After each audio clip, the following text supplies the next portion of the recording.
یہ منظر ہے مکہ کی گلیوں کا، جہاں حق کی آواز کو دبانے کے لیے صرف تلواریں ہی نہیں، زبانیں بھی چلائی جا رہی تھیں۔ ہم سب کے اندر کہیں نہ کہیں ایک ابراہا چھپا ہے جو دوسروں کو اپنے سے چھوٹا دیکھنا چاہتا ہے۔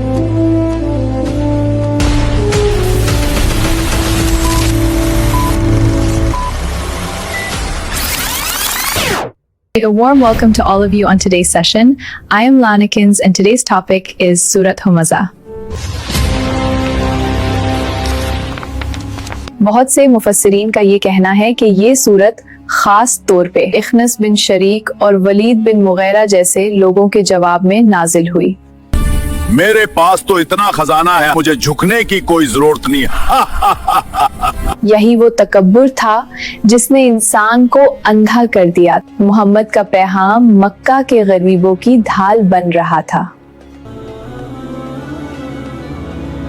مگر دولت کے نشے میں چور سرداروں نے ایک نیا طریقہ ڈھونڈ نکالا۔ سنو امیہ، تمہیں ان سے کچھ کہنے کی ضرورت نہیں، بس جب یہ لوگ تمہارے سامنے سے گزریں تو مجھے اشارہ کرنا، میں ایسا کہہ کر لگاؤں گا کہ ساتھ نسلین ہسگین پہ ہے۔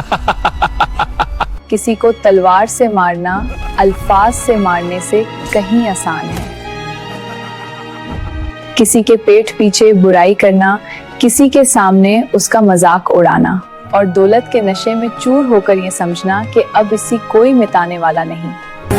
یہ دیکھو اس کا لباس، ایسا لباس تو میرے نوکروں کا بھی نہیں۔ اور محمد کہتا ہے کہ یہ ہم سے بہتر ہے۔ ان جیسوں کی ساتھ تو بات کرنا بھی ہماری وقار کی توہین ہے۔ اسی سوچ، اسی تانا زنی اور اسی مال کی حواس کو توڑنے کے لیے اللہ نے 1400 سال پہلے وہ الفاظ نازل کیے جو آج بھی معاشرے کا آئینہ ہے۔ ابو ذر، ہمیں وہ سورت تو سناؤ جو رسول پہ نازل ہوئی۔ بسم اللہ الرحمن الرحیم، ویل لکل ہمزۃ لمزہ الذی جمع مالا وعددہ یحسب ان مالہ اخلدہ کلا لینبذن فی الحطمہ وما ادراک ما الحطمہ نار اللہ الموقدۃ التي تطلع على الافئدہ انها علیہم مؤصدۃ فی عمد ممددہ۔ تو آئیے اس سورت کو ترجمے سے سمجھتے ہیں۔ بسم اللہ الرحمن الرحیم، ویل لکل ہمزۃ لمزہ، تباہی ہے ہر اس شخص کے لیے جو منہ پر تانے دے اور پھر پیچھے برائی کرے۔ یہاں ویل سے مراد جہنم کی وہ وادی جہاں سے جہنم خود پناہ مانگتی ہے۔ یہاں دو لفظ بہت اہم ہیں، ہمازہ یعنی ہاتھ، آنکھ یا اشاروں سے ذلیل کرنا، لمازہ یعنی پیٹھ پیچھے برائی کرنا۔ الذی جمع مالا وعددہ، جس نے مال جمع کیا اور اس سے گن گن کے رکھا۔ عددہ کا مطلب ہے مال کے ایسی ہوس کے انسان ہر وقت اسے گنتا رہے اور اسے ہی اپنی طاقت سمجھے۔ تیسری آیات کی طرف بڑھتے ہیں۔ یحسب ان مالہ اخلدہ، وہ سمجھتا ہے کہ اس کا مال اس سے ہمیشہ زندہ رکھے گا۔